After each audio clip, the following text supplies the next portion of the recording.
So today I'm talking with Massimo Pigliucci about calmness and how to cultivate equanimity. This promises to be an interesting conversation as you hold actually two PhDs, one in biology and one in philosophy. On one side, I'm excited about that. On the other side, I'm slightly intimidated. And I have to say, I've been exploring your work and also your writing, and I really must say I enjoy it. Also the humor, and it's been a good experience so far. So thank you very much for making time early morning for you to talk with me about calmness and equanimity, and more importantly, how we can cultivate both of these. It's a pleasure. Thank you. So first question, you hold these two PhDs, but I think most importantly, you are a continuous student of Stoicism, right? This is a continuous practice. Right. And it's actually because of Stoicism that I found you. Could you tell me what brought you to Stoicism and why does this have such a prominent place, both I think in your life and also your work? Well, I got to Stoicism through a little bit of a midlife crisis a number of years ago. You know, nothing that doesn't happen to other people, you know, but a series of events that I was not expecting hit me in a period of a few months, like, you know, an unexpected divorce and my father dying, that sort of stuff.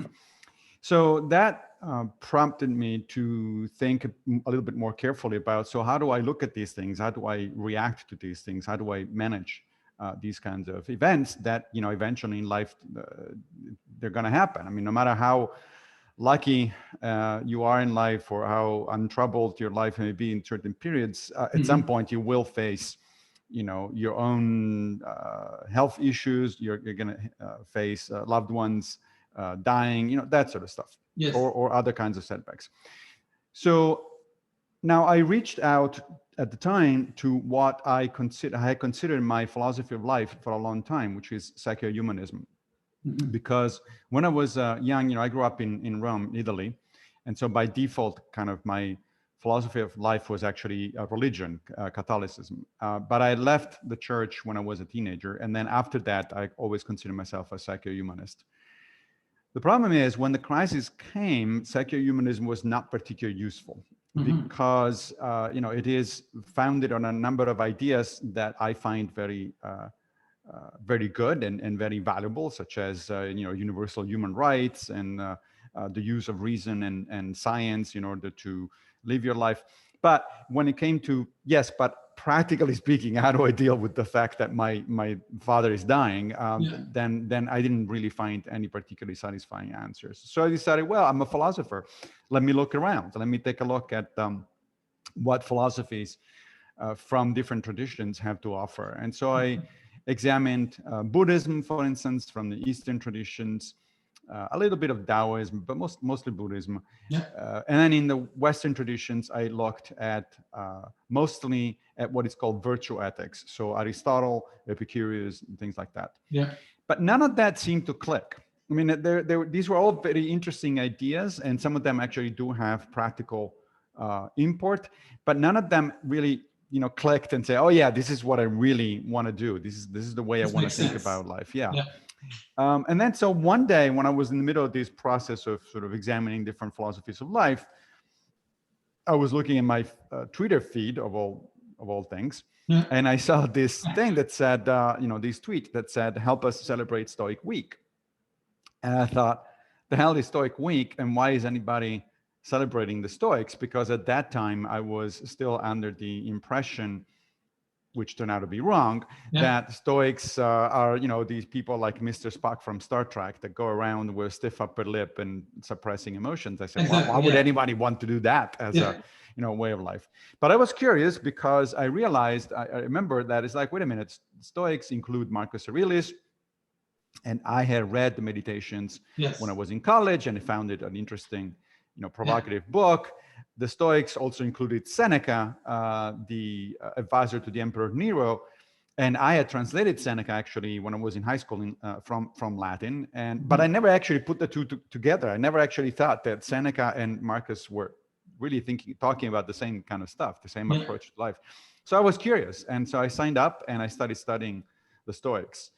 And that's what I heard the click. That clicked. The first Stoic that I studied in detail was a guy named Epictetus, who was a late 1st century, early 2nd century Stoic philosopher. He actually had an interesting life. He started out as a slave, Yes.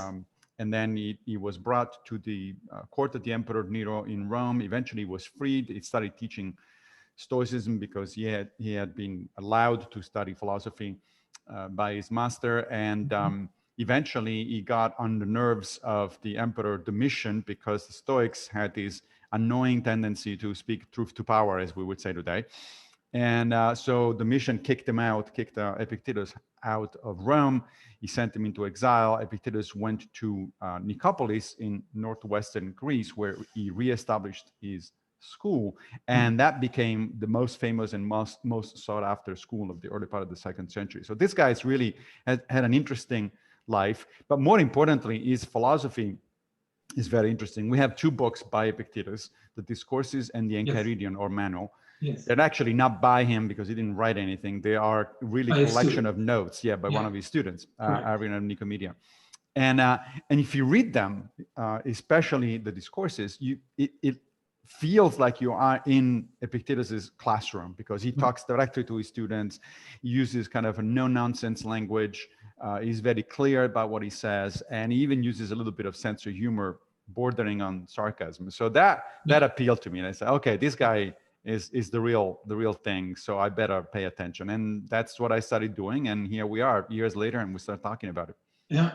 And then what concepts touched you in a way that you thought, okay, all the other things you couldn't really relate to it, especially in times of difficulty, in times of setback, in times of distress? What did you find with Stoicism that could give you a sense of calmness, I guess? One of the fundamental concepts in Stoicism is something called the Dichotomy of Control, although this is a modern term. It's not something that the ancient Stoics actually used. I actually have a question about that later, but please. Yeah, exactly. And so, and it's really fundamental idea, and it is arguably the major idea that changed my life in terms of, when I started studying and practicing Stoicism. The Dichotomy of Control, by the way, is a notion that is actually found in a number of different cultures.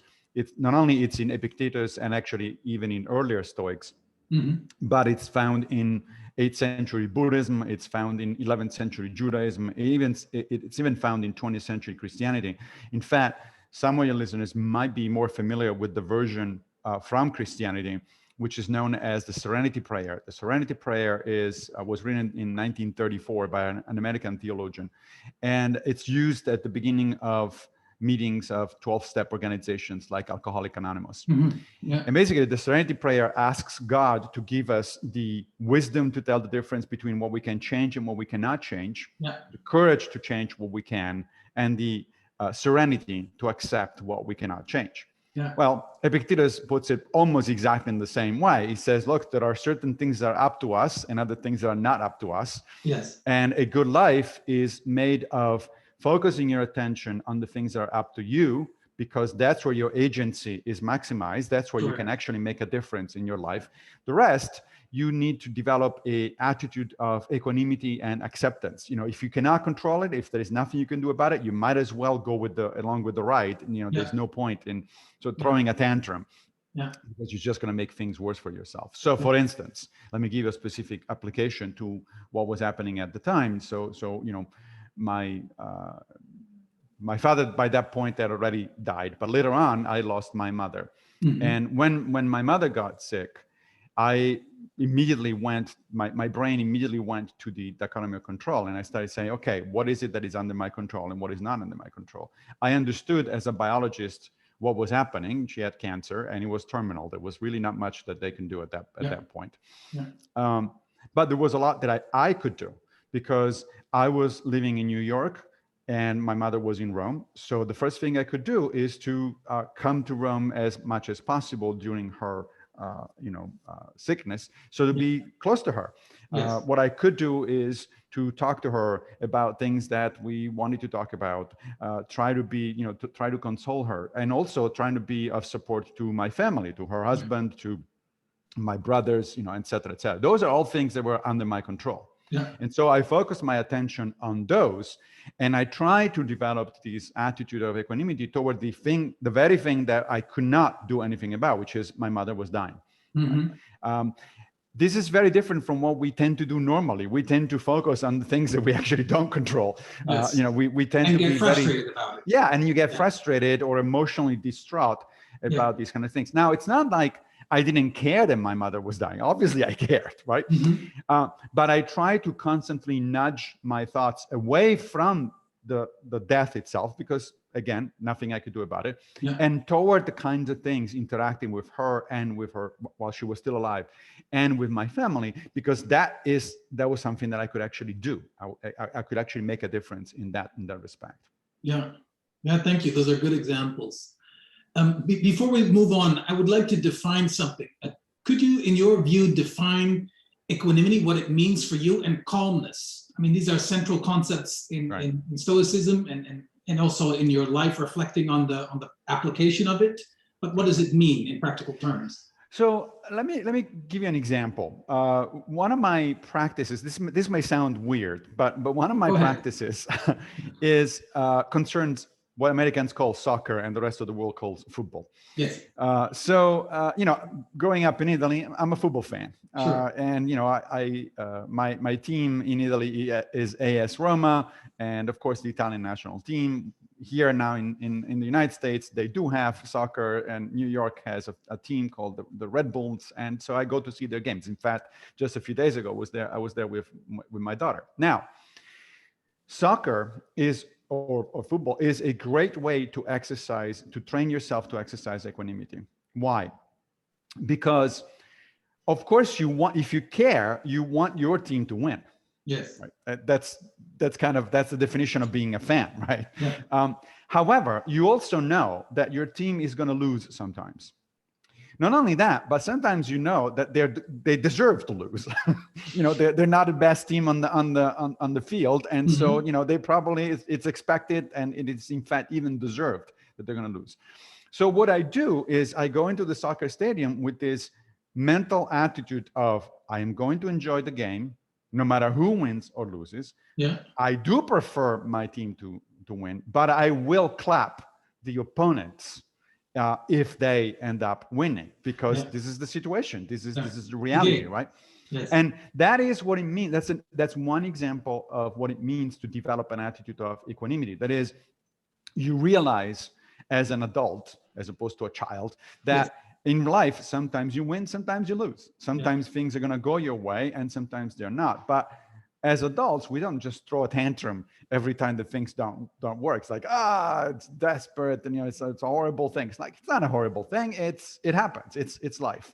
Yes. And it may sound, as I said, trivial to kind of exercise your equanimity on a game, but in fact, it is very effective because the point is to train your mind to generalize, to think that not just soccer is that way, everything in life is that way. And just like you can train yourself to accept outcomes with serenity in a game, you can do it in life. Yes, but what if your favorite team has been in some competition and they're at the finals? So they've had all the different difficult matches, and all of them by chance they won, or by their perseverance or by their excellence, and you support them all the way.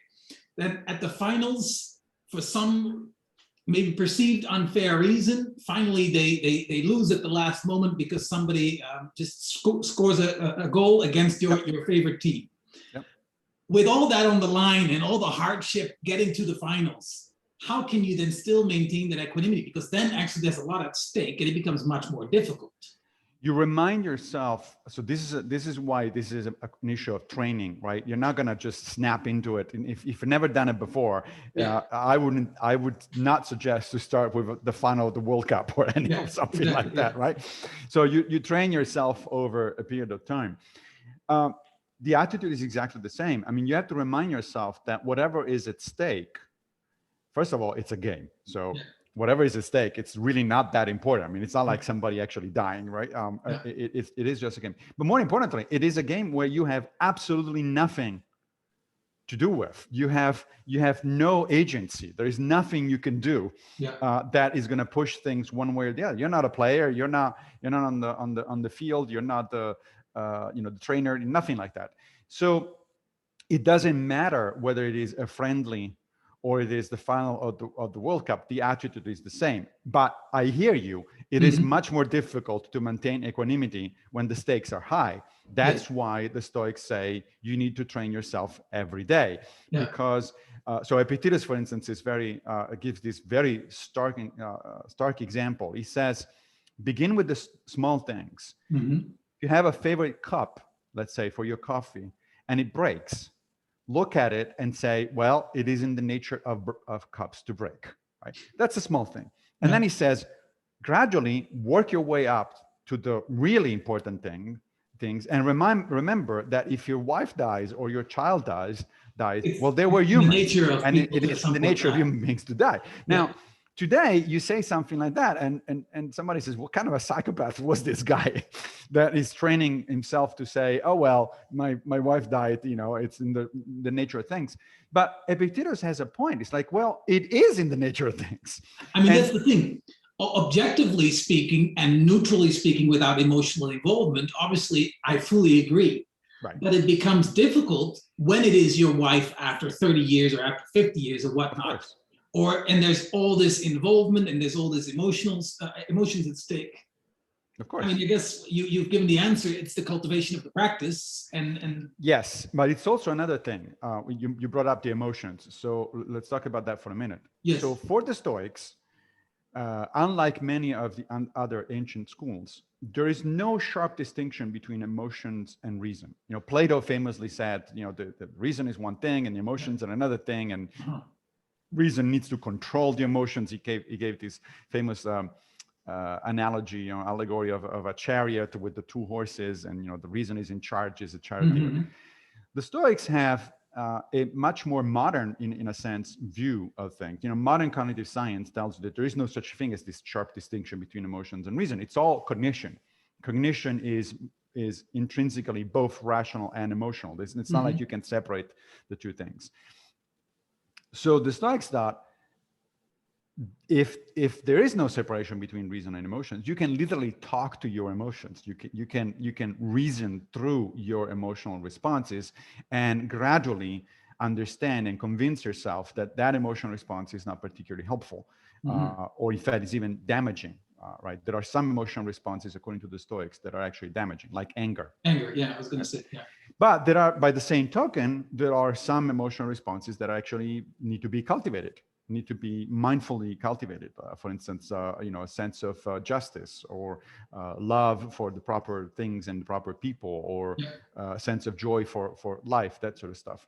And we know that this works because Stoicism has been the inspiration for modern cognitive behavioral therapy, right? So CBT started out in the 1960s, and two of the founders of the CBT approach to psychotherapy actually were directly inspired by Aaron Beck and Albert Ellis. They were directly inspired by the Stoics. They had read Marcus Aurelius and Epictetus and so on and so forth, and said, hey, these guys were onto something here. Yes. And CBT does work. There's a lot of empirical evidence. Now, how does that work? Well, part of the clue there is in the name itself, right? Cognitive behavioral therapy. Yeah. So the first step, let's say that you're dealing with a problem. You're going to a CBT practitioner, you're dealing with a problem, let's say a phobia of some sort, right? Like one of my favorite is fear of buttons. Apparently there are people that are afraid of buttons, right? There's no reason to be afraid of a button, obviously. Buttons don't do anything to you, but there are people who have this irrational fear. So what do you do? Well, the first step is cognitive, meaning that you talk to your therapist and you talk to yourself and say, wait a minute, there's nothing here to be afraid of. Buttons don't kill anybody. They don't hurt anybody. So you rationalize it. So rationalize. It's a little bit of a tricky word because often we use that to mean you fool yourself into thinking. Okay, yeah. Here it's not really a fooling yourself. It's like recognizing the reality, right? So it's like, oh, buttons don't hurt. But the cognitive step by itself isn't going to do it. It's not enough because you haven't engaged your emotions yet. How do you engage your emotions? By behavioral practice. Right? So in the case of a phobia, often a behavioral practice takes the form of gradual exposure to the stimulus. Right. So the therapist would hold a button, for instance, for you, several yards away, several meters away, and that's it. And then the next time it will hold the button a little closer, and then a little closer, and then a little closer, and then eventually, and you keep doing these cognitive step, behavioral, cognitive, behavioral, cognitive, behavioral. Eventually, you get to the point where your fear, as your emotional responses, subsided enough that you can actually handle the button yourself, right? So that would be like a gradual approach where the aim is to stay present with the experience and allow it to happen, actually, and by that increasing the intensity by at some point getting over it. Correct. Yeah. Exactly. Yeah. So regarding that dichotomy of control, as you rightfully said, some of the things are up to us, some of the things are not. For instance, whether the soccer team wins or loses, it's not necessarily up to us. Maybe our cheering helps a little bit, but in the end, it's also the destiny of the game, I guess. Right. In one of your TED Talks, you about Stoicism, you mentioned, for instance, that the body is not in our control. And it was kind of an eye-opener to think about it, and I see that. But at the same time, what about this equanimity and our calmness? Is that something in our control or not? And if so, how? We've talked about it a little bit, but I find it a tricky part. Right. So it works. Yeah, absolutely. It is a tricky part. It works in the same way in which I just described the CBT, right? Yes. It's not enough to say, hey, I want to be developing equanimity toward, my relatives dying, or my mother dying. That's just not going to do it. You don't snap into equanimity on all of a sudden. What you do is you train yourself, right? So, and the way you train yourself is very similar to what I just said. So you repeat to yourself constantly the cognitive step, and then you try to act accordingly. So for instance, you walk in the case of my mother dying in the hospital, you walk into the hospital reminding yourself, like, this is a loved one, but she's dying. I can't do anything about it. So let me focus on what I can do. It's in a sense similar to some types of Buddhist meditations where you are trying to focus your mind away from certain thoughts. There are certain thoughts that kind of get in the way of doing things. Right now, the Buddhists will tell you, you cannot just eliminate the thought. You can't say, I don't want to think about this. It doesn't work that way. Your brain, in fact, immediately starts thinking about whatever it is that you don't want to think about. So what do? They approach the thing with calm. One type of Buddhist meditation, for instance, you close your eyes and then you imagine yourself picking this thought that is bothering you as if it were a leaf, and then you put it on a stream, imagine putting on a stream, and then you look at the thought just going away on the stream.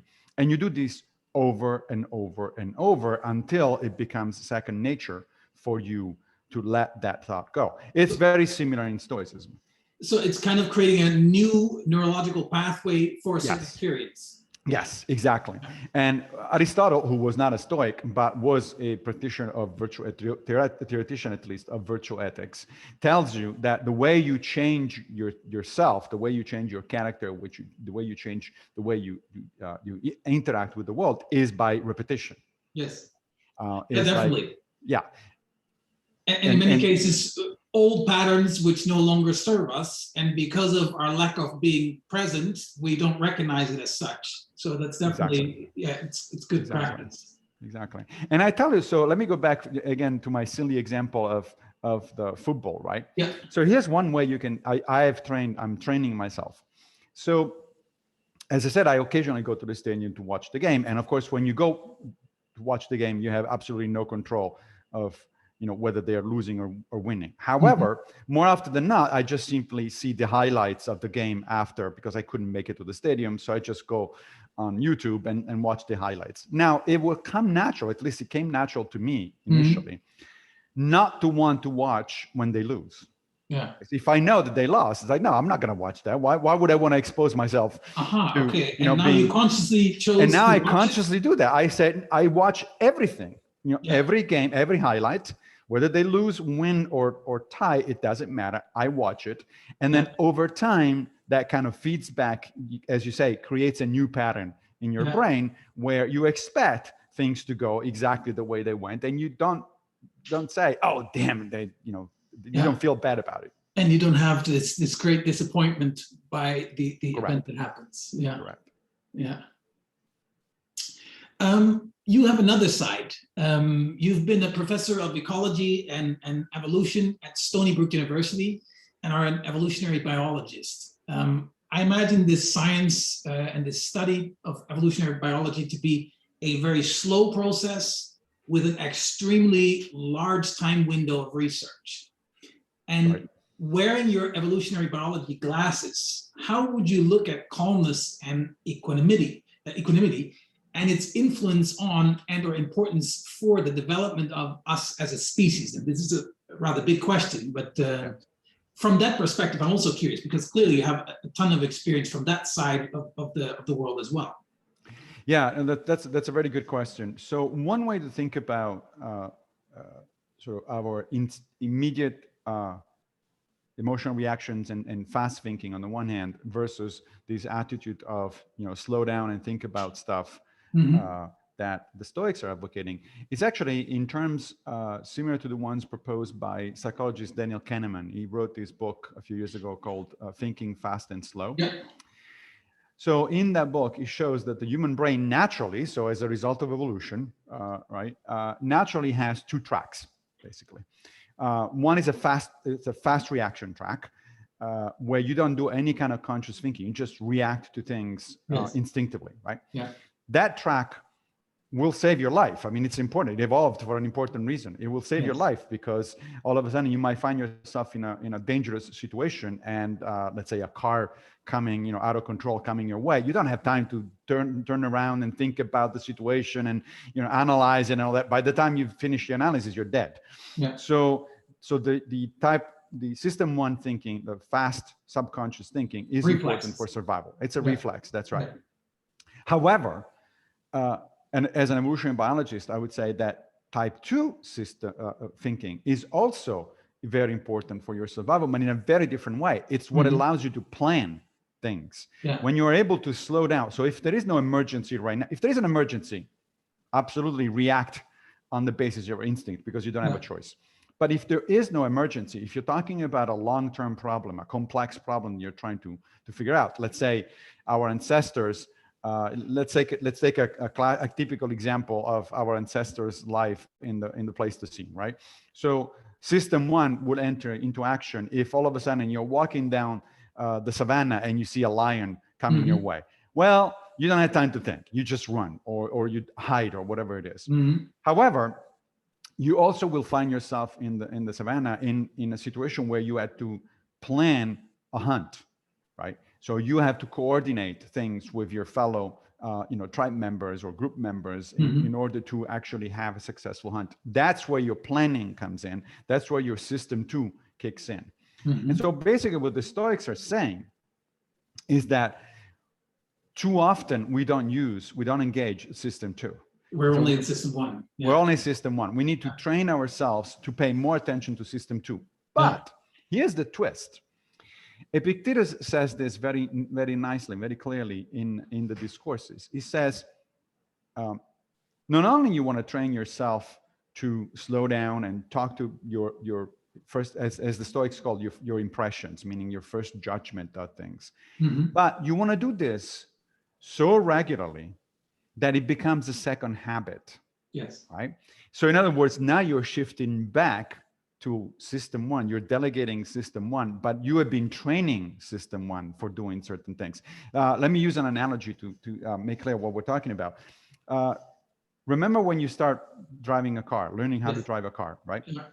So initially, you don't want to trust your instincts because you don't have instincts. You're not trained to drive a car. So you need to pay attention very carefully and very slowly, right? You have to actually engage system 2 and say, okay, this is the steering wheel, this is the clutch, the order of things, etc. Right? Yeah. And you're very slow and very cautious. Yeah. However, what happens is that the more you do that, the more you actually drive, the more all of these thinking becomes automatic. All of these mechanisms of movements become automatic. So that if you are a good driver, you don't have to think, and a pedestrian comes all of a sudden across from you, you don't have to think and decide what to do. You immediately hit the brake or swerves on the side or something like that, because it has become instinctive, right? Yeah. But it has become instinctive through training. Yes. So the Stoic approach is to focus or shift our focus from this type 1 response to a type 2 response, where we're being conscious about what we're doing, but do it in such a way that it becomes a type 1 response. That's right, over time. Yes, over time. I mean, I think about that, for instance, when sometimes I catch myself in traffic when I'm driving, I catch my right foot going from the gas pedal to the brake really quickly, because I just noticed something happening, and exactly, it's not my mind. And the same is with martial arts training, for instance. Yes, with training reflexes, which obviously are not human reflexes per se. So we cultivate them through training. Absolutely. In fact, that's a good example. When I was younger, I did practice a little bit of martial arts, and particularly I liked judo. And one of the things that you do when you practice, first of all, you practice a lot, right? You're not thrown immediately into a fight. It's like, not like if the first thing you do is like, go there and fight this guy. No, you don't do that. You practice. Now, what did the practice consist of? So for instance, my master, my instructor would put me in a potential adversary, and we would practice over and over the same move. Right? So he would come toward me, for instance, and I would practice swiping his leg before he put down the foot, right? Because that's based on leverage. So, but you do that hundreds of times, consciously, slowly initially, right? So it's a very slow. It's not an actual fight. It's very slow. Yes. Gradually, it becomes ingrained. Gradually, it becomes automatic. Now you're ready for the fight. Because during the fight, you don't have the time to slow down and say, oh, I need to hit over here while his foot is over. By the time you've done that, his foot is already somewhere else, and you can't do anything. So that's exactly right. That's a good analogy. It's like practicing in martial arts. Bringing it back to biology and equanimity and calmness, what lessons can we take from biology that helps us increase our equanimity? Do you have any idea about that? Any thoughts? Well, I think the lesson that I take is the one that we just discussed, this notion that the human brain naturally works in a way that it makes it possible for you to train yourself to automate certain behaviors by practicing consciously, by training them consciously. So that, to me, that is the lesson. And it's interesting, of course, the Stoics didn't know anything about evolutionary biology. They didn't know anything about what today we call cognitive science, but they were very good observers of human nature. Not just the Stoics, in general. A lot of the ancient writers, like Aristotle was another one. They were just paying attention to what themselves and other people were doing, and so they had a number of intuitions about how the human mind works. And they didn't get everything right, but they got a lot right. That's why you could reasonably ask the question: why the hell are we in the year 2021 talking about what these people thought 2,000 years ago or 23 centuries ago? Well, that's because they got a lot of the basic stuff right at the level that it's actually useful. Modern science, of course, helps tweaking. A modern Stoic wouldn't just practice in the way, let's say, Epictetus would have practiced. We take advantage of technologies and findings from cognitive science and things like that. It makes perfect sense.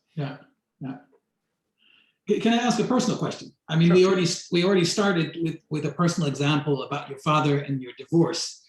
Right. The reason for this is I believe that actually from our failures, we can learn the most. It's through failure or repetitive failure that actually we become successful in the end, because we take the lessons. So I would like to ask you for a personal example where you were unable to stay calm, unable to cultivate calmness in spite of all this, maybe even practice for type 1 responses, but in the end it was a type 2 response and it became emotional. And if we look at this example, could we analyze what happened and also how you in the end regained your calmness, if there's an example like this that comes to mind? Well, it's an example that builds on what I said in the beginning. If you notice, I mentioned initially my father dying, and then I shifted to my mother. Right? Which happened several years later. Well, the reason I shifted is because when my father was dying, I had no idea about what Stoicism was. Yeah. While on the other hand, I had started practicing the philosophy by the time my mother was dying. And so the two experiences were very different. Right. The first one was exactly what you would expect.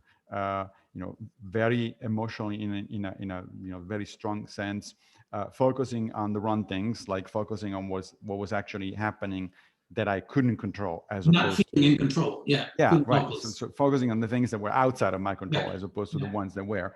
Yeah. And then when basically the same situation happened several years later, the response was very different. The focus was very different. Now, again, in both cases, we're talking about a hard situation.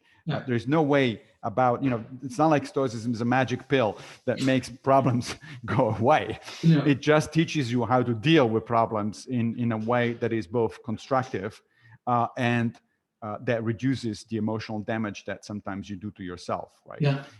So for instance, since we're talking about, people dying and all that sort of stuff, Seneca writes a lot about grief.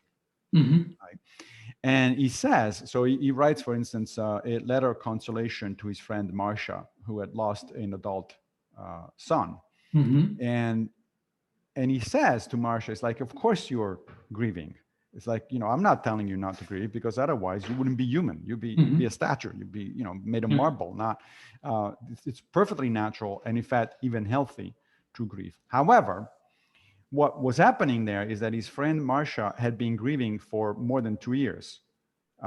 And so she kind of was stuck there, was not able to get out of her sense of grief and loss. And that's where Seneca says, at this point, however, you need to get out of it.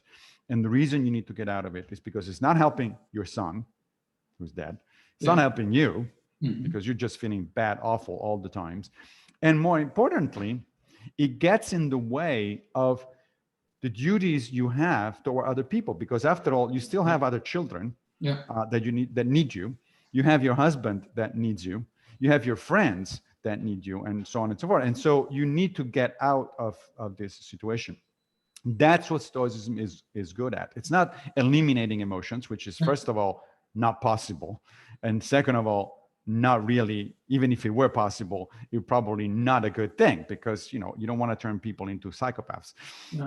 But what it does do, it allows you to manage things in a way that is constructive, in a way that is refocuses your attentions and your efforts where they are more efficacious and away from, patterns of thinking that simply, get you stuck somewhere. Are not helpful. Yeah.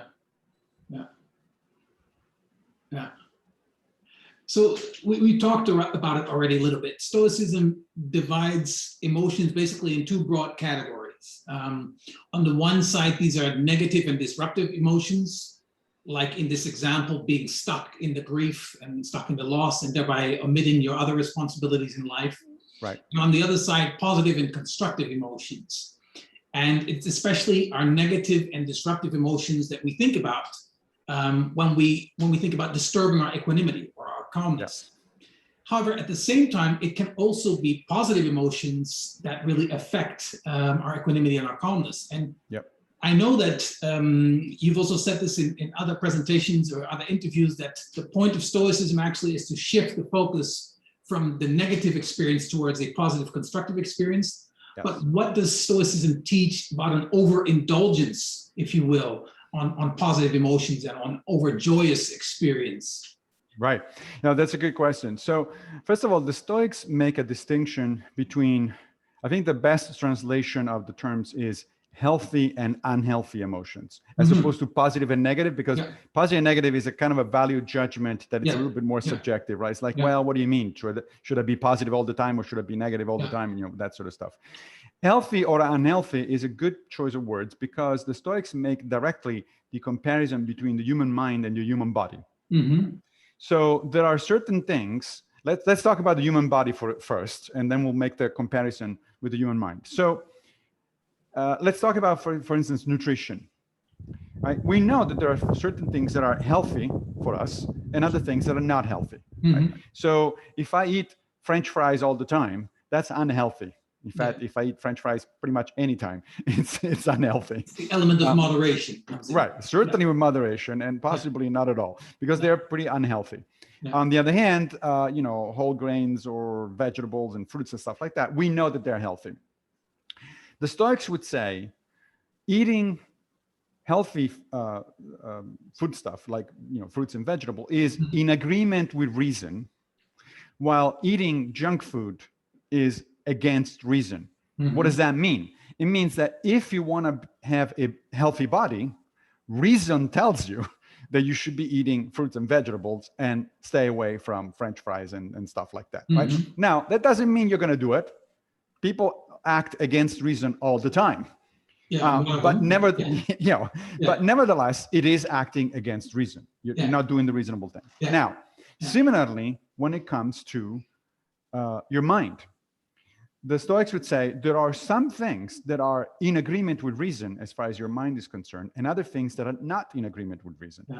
Which things? That's how they define the distinction between healthy and unhealthy emotions. They say cultivating love for your partner, for your children, for your friends, that is a healthy emotion, meaning it is in agreement with reason. Yes. Because reason tells you if you want to have a good life, because you are a social being, you need loving relationships with, loving relationship with people are a good thing. On the other hand, there are emotions that are unhealthy, the kind of the junk food of the mind, right? The big one, as far as the Stoics are concerned, is anger. Yes. Right? So Seneca wrote an entire book called On Anger. And he tells you, it's like anger is a natural emotion. It's like they're all natural. All emotions are natural. They're not natural. There is no distinction between natural and unnatural, but there is a distinction between along with, in agreement with reason or against reason. And he says the problem with anger and similar emotions is that although you may be justified in feeling angry, because let's say you witness an injustice, or an injustice has been done to you, for instance, right? So it is perfectly reasonable to feel the emotion of anger. What is not reasonable is to act on it, act on the basis of anger. Why?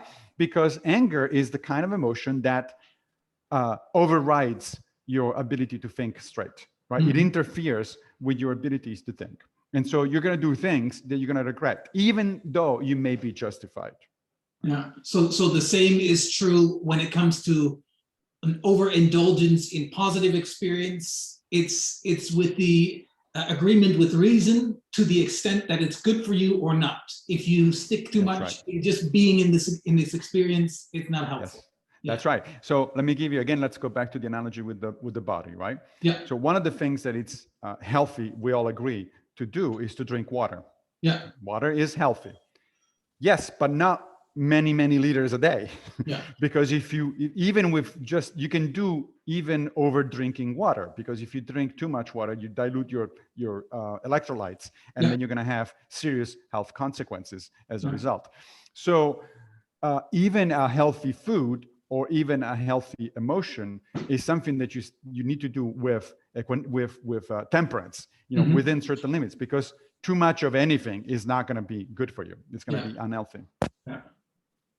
So I've been obviously researching this topic of calmness, and I've not only been looking at Stoicism, but also other fields. And one interview that I read was with a man who is responsible for dismantling explosive devices. So obviously stressful situations. Right. And what he argues is that leveraging past experience of both yourself and others when finding yourself in a frightening scenario is beneficial.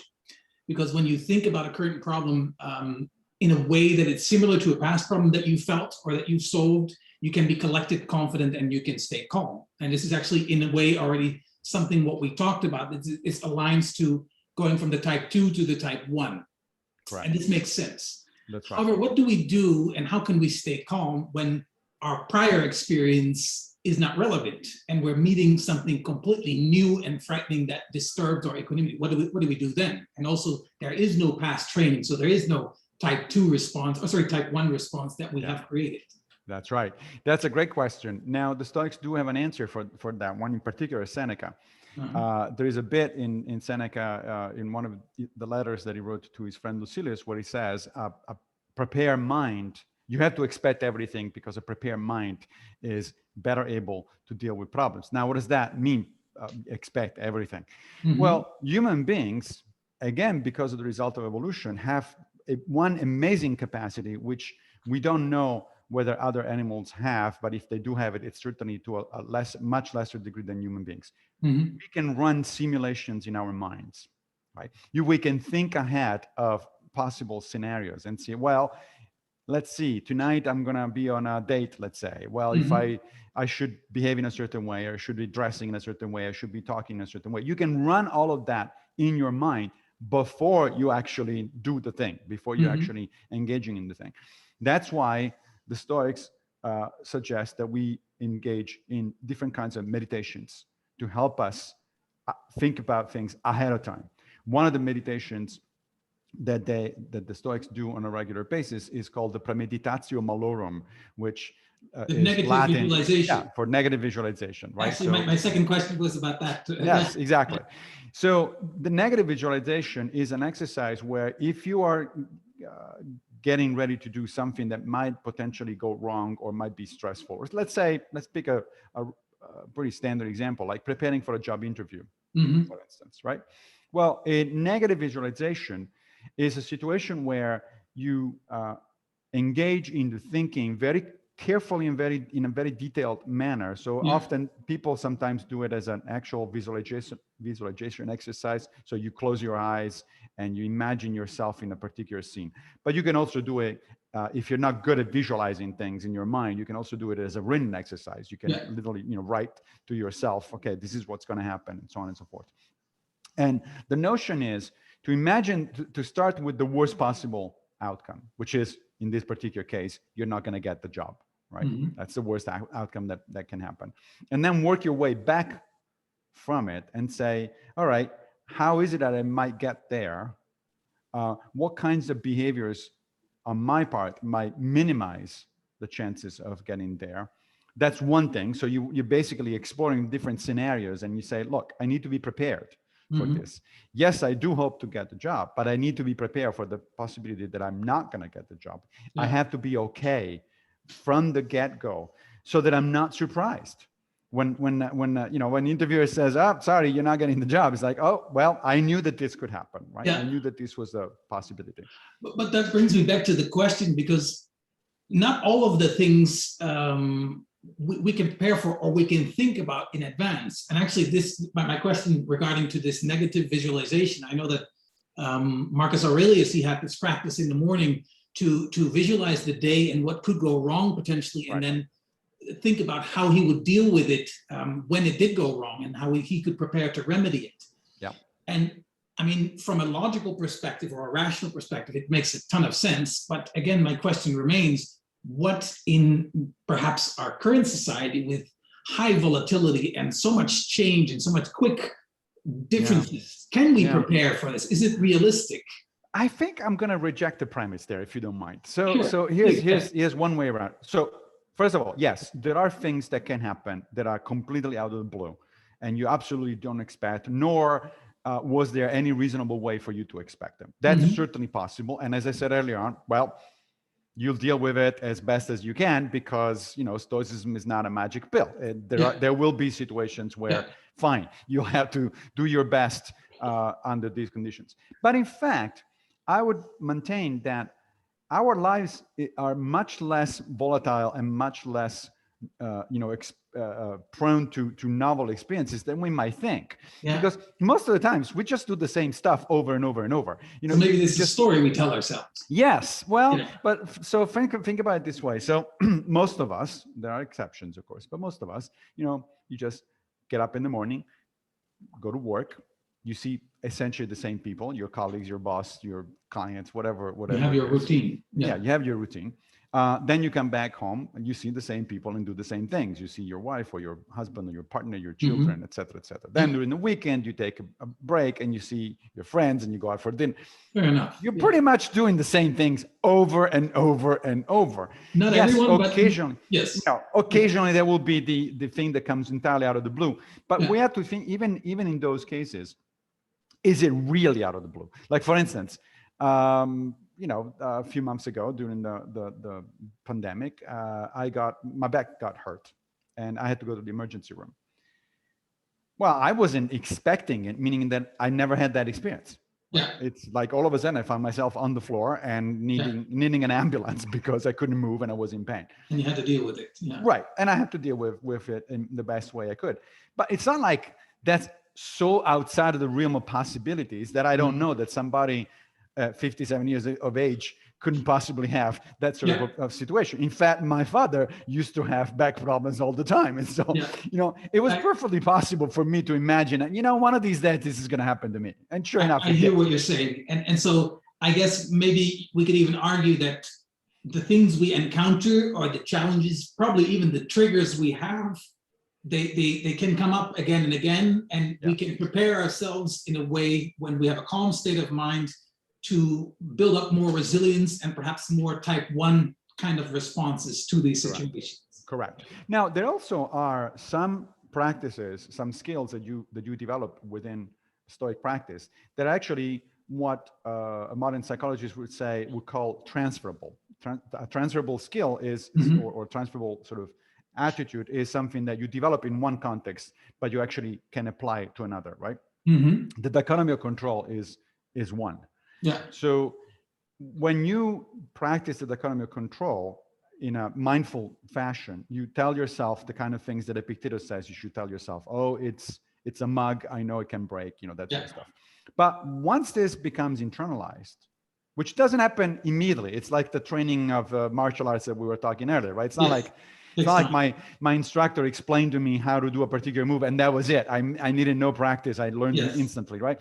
So I can explain to somebody what the dichotomy of control consists of, and they would say, oh, I understand. Great. But that, just because you understand it doesn't mean you're ready to practice it. It doesn't mean that it's part of you. But when it becomes a part of you, then it becomes automatic regardless of what the situation is. Let me give you an example. Fairly early on in my Stoic practice, I was in Rome, and I was supposed to meet my brother and his wife for dinner, and I got on the subway. And for the very first time in my life, so new experience, my pocket got picked. So somebody was able to lift the wallet from my pocket, right? And I figured out how they did it. There were two of them. One of them kind of started suddenly pushing strongly against me so that I would get distracted, and the other guy got my wallet, right? Well, that had never happened to me before.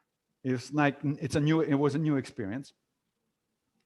But the dichotomy of control kicked in immediately. So I recovered from the shock, because this was shocking, right? I realized in a matter of seconds what was happening. I turned to try to see if I could stop the guy with my wallet, and it was already gone. So for a few seconds, I was there as like, damn, what happened, right? But then immediately the dichotomy of control kicked in. I said, okay, fine. The wallet is gone. So no point thinking about that. What was in the wallet that you need to do anything about? Oh, my credit cards. So immediately when I was still on the subway, I started calling credit card companies and blocked all the credit cards. What else was in the wallet? My driver's license. Okay, I called the Department of Motor Vehicles and I said, I need a replacement, right? And which was already on its way by the time I got off the train and I met my brother. So several minutes later, I meet my brother, and we go to the restaurant, and I say, look, unfortunately, you might have to pay for my dinner because my wallet got stolen. And he looked at me and it's like, and you're so calm about it. It's like, you don't care. It's like, well, it's not that I don't care. It's like, it happened. It's already happened. If I just got upset and allowed myself to get upset about it, we would actually have ruined the evening. Instead, I'm having a great time talking to you guys. Besides, you're buying dinner, so it's not a problem as far as I'm concerned, right? So that's the way it worked. Now, this was a novel situation. It was a situation that I did not expect. I had not experienced before. But the practice of the dichotomy of control is transferable, and it immediately kicked in, and it helped. Absolutely. It's a great example. And it puts us in control of the experience, right. and it doesn't spill over, because that tends to happen, that one negative experience and one setback results in a whole chain of setbacks and us being frustrated with everything. Right. Normally, I would have been very upset throughout the evening. That would have been ruining my experience with my brother and all that. And for what? It's not like being upset was going to help somehow my wallet coming back. It was gone. That was it. Yeah. So I talked with a friend of mine, and I asked him about suggestions for questions to ask you today. And he actually asked me. He lives in Indonesia, and he said he shared an experience with me, what he had in Indonesia, and he was in a very full train, and it got stuck at some point on a part where the track was slanted, and for some reason this was a stressful experience for him because there was a lot of people close together. Sure. Train wasn't moving, probably it was hot, maybe the AC wasn't working, and it turned into it triggered a panic experience for him. Sure. And now that every time that he passes this place with the train, and obviously the train doesn't get stuck all the time there, it happened only once. So even if he passes it, or if he's in a very full train with a lot of people, sometimes this triggers this kind of panic response on his part. Right. So his question is like, what can he do to stay calm? And he told me that he's tried to count backwards, kind of give ideas for distracting his mind. Right. What I suggested, because I've been researching presence and being in the here and now, and what I know from experience is probably mostly what we resist actually persists. So I also recommended him to actually, has he tried to be curious about the experience and just allow it to happen? But what would you have to say, perhaps from a Stoic perspective, or maybe even an evolutionary biology perspective, what he could do to regain his calmness and not have this trigger which he kind of created for him to affect it? That is a good question. I think I agree with you that embracing the experience is better than try to avoid it. Or to try to distract yourself. I mean, look, there is no one way to do things. So if listening to music or reading a book when he's approaching that particular point on the tracks actually helps him and he feels less anxiety, by all means, just do that. However, the problem is going to stay. And so the only way to actually tackle the problem is by facing it directly. And a Stoic would say, you need to talk to yourself about what happened and why you're feeling this way, even though you know that this isn't happening every time. In fact, it's a very rare occurrence, right? So this is what Epictetus calls challenging your impressions. Mm-hmm. Right? You have this impression, which is automatic. You have this automatic judgment because of your past experience that now this situation is potentially dangerous. But in fact, you literally talk to yourself and say, well, yes, it certainly could happen again. But first of all, I made it through the first time. It's not like, and so it's not that much of a big deal. And also it's very unlikely to happen again. I can tell you that I do that myself with the, I mentioned just a minute ago that I got this sudden spasm to my back, several weeks ago. Well, there is no particular reason for it. Spasms to the back just happen. Yeah. Now that this has happened once, I expect that to happen any moment, right? Yeah. And so I'm a little, as a result, I'm a little more careful about how I move.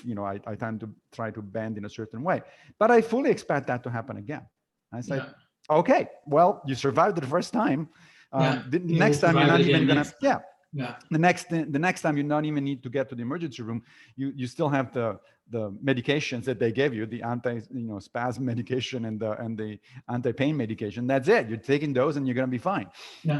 So you need to basically talk yourself to it. Now, if that's unsuccessful, then that would be a good situation for a few sessions of cognitive behavioral therapy. Yes. So go to a CBT practitioner and explain what the problem is and ask what they suggest to do. They usually CBT works very differently from other types of psychotherapy. There's not a lot of talking about, in fact, there's no talking at all about your childhood or, where these problems come from. Who cares? It's just creating a new pathway. Exactly. It's just creating a new pathway. In fact, the CBT practitioner will probably give you exercises to do at home. Yeah. that are actually very similar to the kinds of exercises that, the meditations that the Stoics do. The other advantage of CBT is that it's not supposed to be a lifelong commitment. It's not like you go to therapists for years and years and years. Yeah.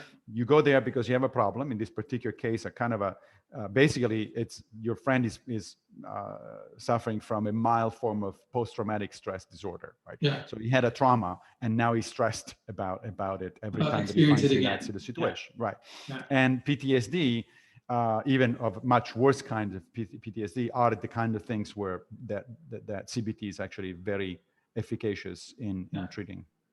I guess it could even be before going to a practitioner, you could probably try to do it yourself with reason, right? And being in a calm space, in a calm state, and from there objectively observe your emotions in that experience and imagine it. And maybe like you said at the beginning with this button, first you imagine it in a way where it's not as confrontational. The next time you actually go to the station when the train is really full, and step by step you pick it further. Exactly. Exactly. Yes, you can definitely try. In fact, I should think one tries first on your own, and then if that doesn't work, then you go to a professional and say, hey, can I get some help here? Yeah. But it ties into the application of reason, which what the Stoics preach in this case, or practice, or aim to practice in this regard. Yeah.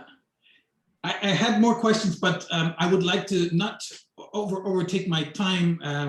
I really appreciated our talk and your examples also very much. Maybe one last question that I'd like to ask in closing, and that's basically with regard to equanimity and maintaining our calmness. What one question didn't I ask that you feel I should have asked on this topic? Oh, that is a good question. I'd like to ask that anytime at the end. Well, one question you could have asked is do we have any reason to believe that these things actually work, right? Because Stoicism is a philosophy of life, and a philosophy of life, in my mind at least, is made of three components, right? One is a metaphysics, which is kind of an account of how the world works, right? For the Stoics, for instance, the world is made of matter, it's regulated by cause and effect, that sort of stuff. Then there is an ethics, which is an account of how you should behave in the world, right? For the Stoics, for instance, you should be a cosmopolitan, so you should try to be loving toward everyone on earth, not just your friends and family, but consider everybody else as a sister or brother. And then there is a set of practices, and we'll mostly be talking about the practices. The Premeditation Malorum. Then there are other practices that the Stoics normally do, such as exercises in self-deprivation, mild self-deprivation, like fasting. There's a philosophical journaling, so where you basically, like Marcus Aurelius' Meditations, you write in a journal and in a kind of analytical way, so to learn from your own experiences without being overly emotionally involved. Now, it doesn't make a lot of sense to ask whether the ethics works or doesn't work, because the ethics is a framework. It either resonates with you or it doesn't, right? If you either feel like being a cosmopolitan is taking a cosmopolitan attitude is a good thing, or you don't. It's not like you can say, well, does it work or does it not work? The question doesn't make any sense. But it does make sense to ask whether the techniques work. Yes. Let me make an analogy here.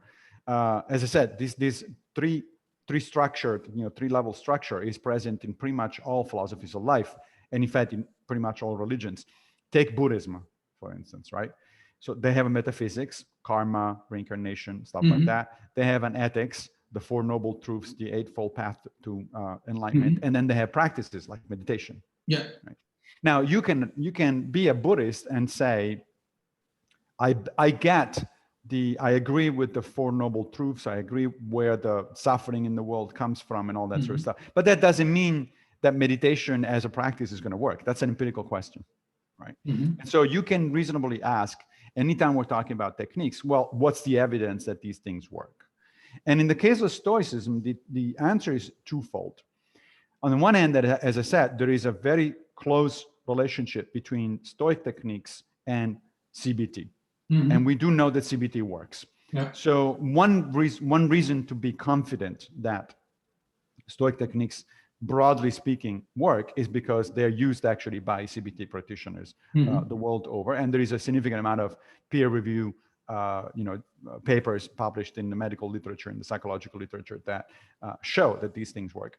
The other one is we're actually beginning to do research directly on Stoic techniques. So my friend and colleague, Tim Leban, for instance, who is a member of the modern Stoicism group, that's the group that organizes Stoic Week and Stoicon and all that sort of stuff. And he's on the board of that, and he's a psychologist. He's a trained psychologist. So we are beginning to actually collect data and to address the question of whether Stoic techniques actually work. And the preliminary results from the last few years of data is that yes, they do. That is, if you start practicing things like the Premeditation Malorum, the journaling, et cetera, you will feel over time like you have more control over your life, like your choices are more mindful, like you are more happy in the sense of satisfied with your life, in the sense of finding meaning in your life. So there is pretty good evidence that these techniques work quite independently of the basic ethical precepts of the philosophy. Yeah, I've experienced that myself too, and actually I think that's the thing, and it's also the thing, that's why I mentioned at the start, you're a student of Stoicism. It means it's a continuous practice, and it's a continuous exercise of cultivating, one, the awareness, and two, the practice. And I guess that's a repeated recommitting to the practice, and by experience it becomes stronger and more maybe even more type 1, if we will call it like that. That's right. Exactly. Yeah, thanks so much. Absolutely. I enjoyed our talk, and yeah, I appreciate it. I'll send you a link later on by email where you can find everything. And great. Then I'll post it on my social media. It was a pleasure. Thank you. Amazing. Thank you. Appreciate it. It was a pleasure. Yes. Have a good evening. Bye-bye. You too. Have a great day. Bye.